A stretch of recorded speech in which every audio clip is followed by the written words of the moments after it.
Good day, my fellow PASER raters and payment asset management plan practitioners. This is Pat Connor, your favorite LTAP asset management engineer, and I am here today. There's some new requirements coming out for your PASER ratings, and it's really important information, and we just wanted to get that out to you because it will impact your PASER ratings and your payment asset management submissions, which hence leads to your eligibility for the Community Crossings Matching Grant Program. So really important information here that we just wanted to get out to you. So please give me a few minutes of your time as I walk through these, and go ahead and slam that follow button, and like and share. Just kidding. Always just wanted to say that to fulfill my dream of being an influencer on social media. Jumping right in, let me define a few key terms to get us started here. First of all, we're going quality control. This is the internal processes that you as an LPA or your consultants will do to fulfill the quality control requirements for this. But just to define it, QC involves the operational techniques and activities used to fulfill requirements for quality during the data collection and analysis phases of payment evaluations.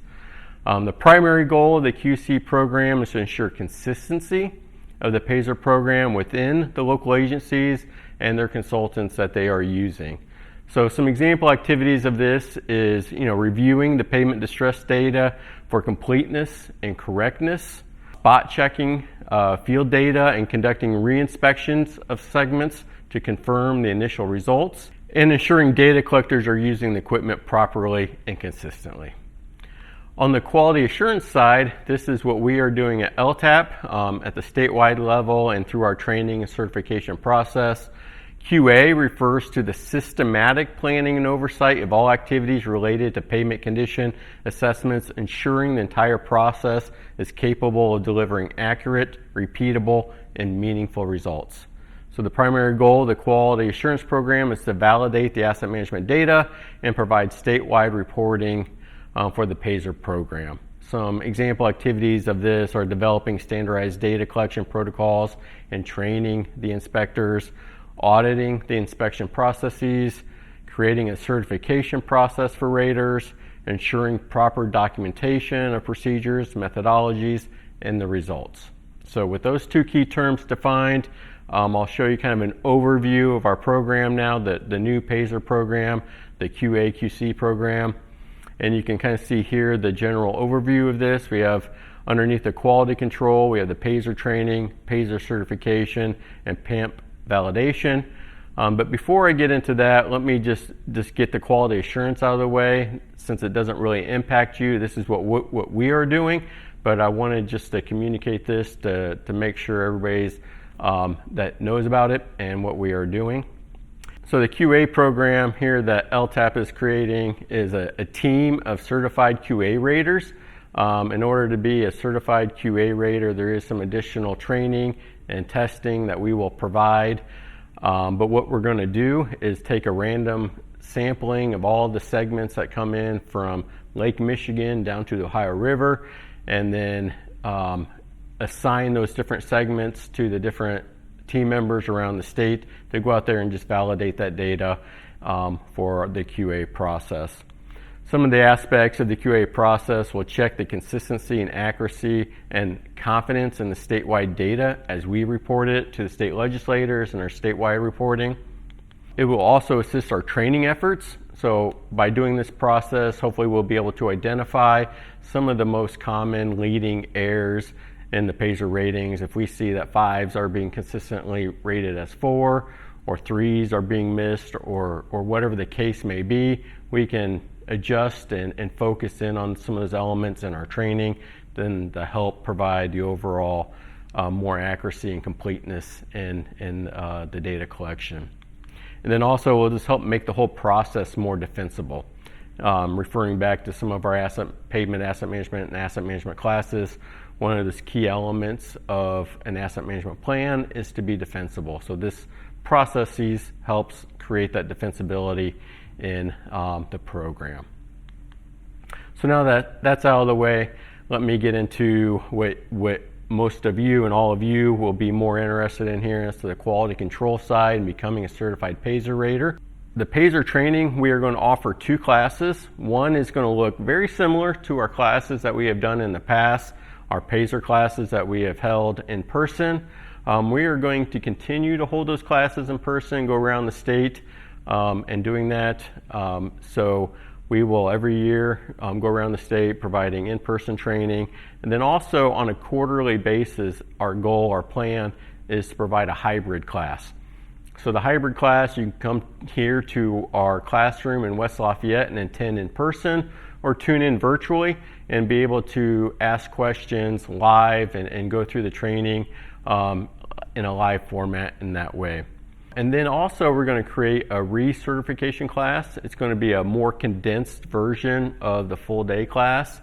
So it's going to be a 2 to 3 hour course that we will provide. We'll put it online in our learning management system.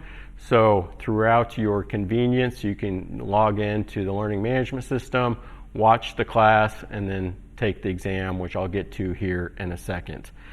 So for those that may be wondering, so in order to be a certified PASER rater, you must, from this day forward, attend one of these 2 classes.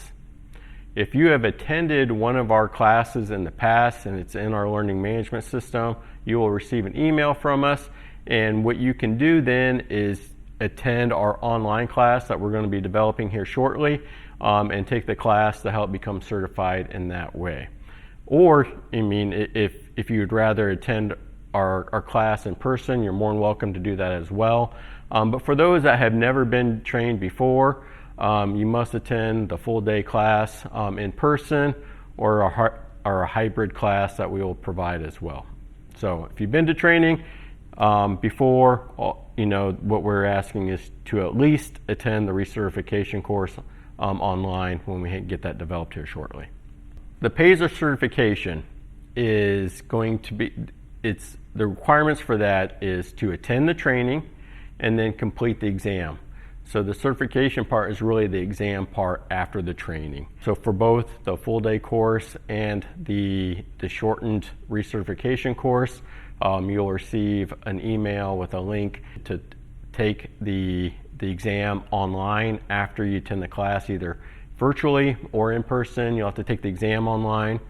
And then the other important factor to remember here is you need to keep up with your certification by attending one of those 2 trainings and taking the exam every 2 years at a maximum interval. Feel free to tune in every quarter if you really want, or every year, but every 2 years at the maximum interval. After you pass the exam and take the course, you will receive a unique ID with your PASER rating, your certified PASER rating ID, and then that will be used later. I'll show you in the pavement asset management template where you can put in your ID to show that you inspected this segment of roadway. So if you're in a county or a large city that has hundreds, if not thousands of segments, you can break your network into different raters and assign those, and each segment can be then identified who inspected that road segment by their unique ID. As far as the pavement asset management plan validation, there's 2 new requirements here for the validation process. One is going to be the field QC check. So if your network, if you're in a city or a town that has more than 10 centerline miles of roadway, and that would then also include all the counties, but if you're in a city or town with more than 10 centerline mile roadways, you must go out and at least re-inspect 10 segments of roads by somebody else other than the person who originally inspected that road and assigned the condition rating for that. This will be the field check to comply with the quality control measures that are applying there, and I'll show you how we'll fulfill that here in a second. But then the other part of the PAMP validation is when you submit your inventory and condition ratings, your 5-year plan, and your objectives and measures document, then you'll also submit a new requirement. There would be submitting your field QC check forms. So there'll be 4 documents there to submit. And then after that's all submitted, whether it's you or your consultant that submits those, we want that local LPA administrator over the pavement asset management program to submit that data request like you do now, and then a box will come up that says that you have reviewed and you validate the data. So not a huge requirement there, but it is just an extra step to ensure that whoever is submitting that data and responsible for that data, saying that they have validated that data. So the quality control review for at least 10 segments, the requirements for those 10 segments is that they are either rated a PASER, somewhere between a PASER 3 and a PASER 7. Those are where those are the most critical ones. 9 or 10 are no defects, and 1 or 2 are in really poor condition. So getting those out of the way, we really want to focus in on doing the quality control checks on our roads that are rated a PASER 3 to a PASER 7. And then we'll have a form I'll show you here in a second to go out there and verify that inventory data. And like I said before, this will be an independent PASER rating from a certified PASER rater that was not involved in the original rating. So here's what that QC form will look like. It will be an Excel document. And one of the tabs there you can see, we'll call it the cover sheet or the informational sheet. We're still kind of in the developing and fine-tuning this document, but this is what it will probably look like. Just some basic information there, your county, your municipality name, and then there'll be a checkbox there. Is your network less than 10 center line miles of roadway? If yes, click yes, and then down there in the red, you'll see if your city or town has less than 10 center miles of roadway, you do not need to complete the other field QC forms. Still a good idea to go out there and quality control your ratings, but not required for this.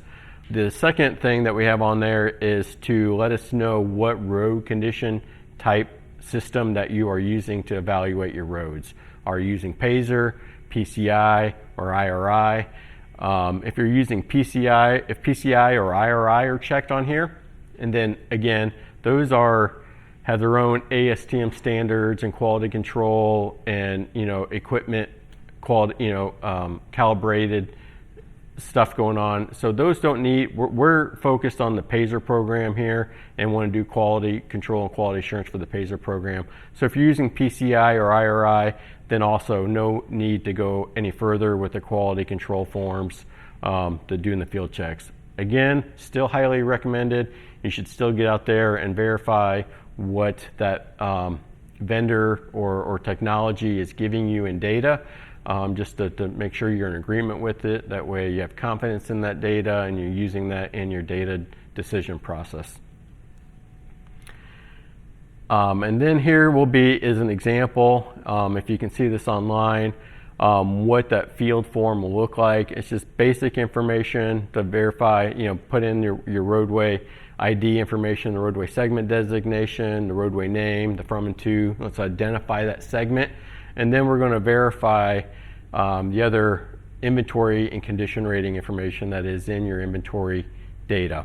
So make sure it's asphalt or chip seal or composite or whatever that material is, the roadway width, the number of lanes, the functional classification, and then put in your QC rating. And then also you'll see there to the right of the QC rating will be the initial PASER rating. That will be the original, the person who went out there and gave it the original PASER rating. And then there's a checkbox in there to indicate whether or not the QC rating was within 1. If it was within 1, that's acceptable. If it's not within 1, click no, and then what you should do is then go, the QC rater and the initial rater talk about what the field findings were and come up with what you think the actual rating should be, and then go back and readjust your data accordingly. And then in the observations field, highly recommend putting in, as the QC rater, justifying why you're calling it a 4. Did you see the longitudinal cracks in the wheel path, or was some alligator cracking or edge cracking, or whatever those distresses that you identified out there to indicate what rating you were giving it. Write those in there. That way you and the initial rater will have something to review and talk about on justify that rating. So and then here is kind of an example. This isn't what it'll look like. We're developing that right now. After you upload your 4 documents, hit the submit data button, and then we'll have a new pop-up window pop up that says I certify or I validate, I've reviewed this data and have checked it over. So again, just another way, another validation process in the process. Some other logistics to go through real quick. So when is this all going to be required?